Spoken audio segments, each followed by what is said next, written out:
Club foot basically बच्चों में पैदाइशी पाँव का नुक्स है, जिसमें कि बच्चे का पाँव पैदाइशी तौर पे अंदर की तरफ और नीचे की तरफ मुड़ा होता है।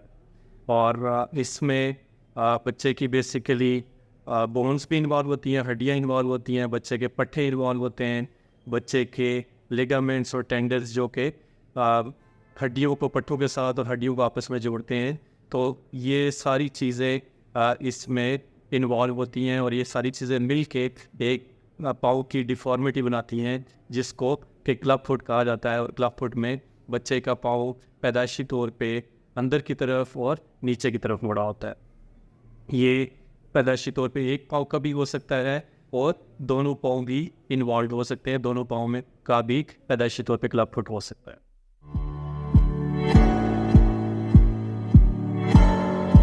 फुट की वजूहात क्या हैं, तो इस बारे में बहुत ज़्यादा रिसर्च हुई है, लेकिन कोई भी एक ख़ास वजह पता नहीं चल सकी कि क्लब फुट क्यों होता है।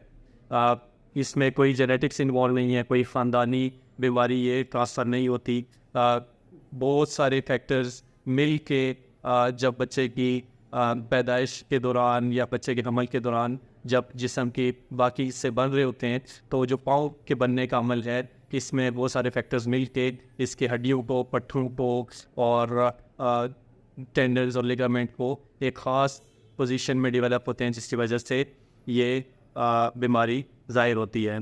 और इसको अमूमन इडियोपैथिक कॉजेज़, जिसकी कोई वजह सामने नहीं आती, इसको उस कैटेगरी में शामिल किया जाता है।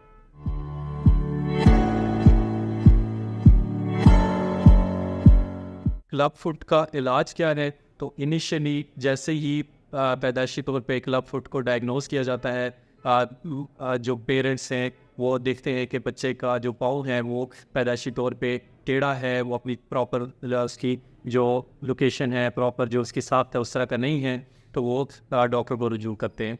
तो जैसे ही पैदाइश के ऊपर बच्चे का पता चले कि पाँव टेढ़ा है, तो उसको फ़ौरन बच्चों के सर्जन को या बच्चों के हड्डियों के सर्जन को, पीडियाट्रिक ऑर्थोपेडिक सर्जन को लाजमी दिखाना चाहिए। और जैसे ही इसकी डायग्नोसिस होती है, तो सबसे जो इनिशियल ट्रीटमेंट होती है वो कंजर्वेटिव ट्रीटमेंट होती है, बगैर ऑपरेशन के इसका इलाज करने की कोशिश की जाती है। तो इसमें सीरियल कास्टिंग, पॉन्सेटी कास्टिंग की जाती है। एक स्पेशल तरीका है कि जिसमें सीरियल कास्टिंग के ज़रिए प्लास्टर लगाकर बच्चे को बच्चे के पाँव को सीधा किया जाता है और सीरियली उसकी पोजीशन को चेंज करते करते नॉर्मल पोजीशन की तरफ लाया जाता है।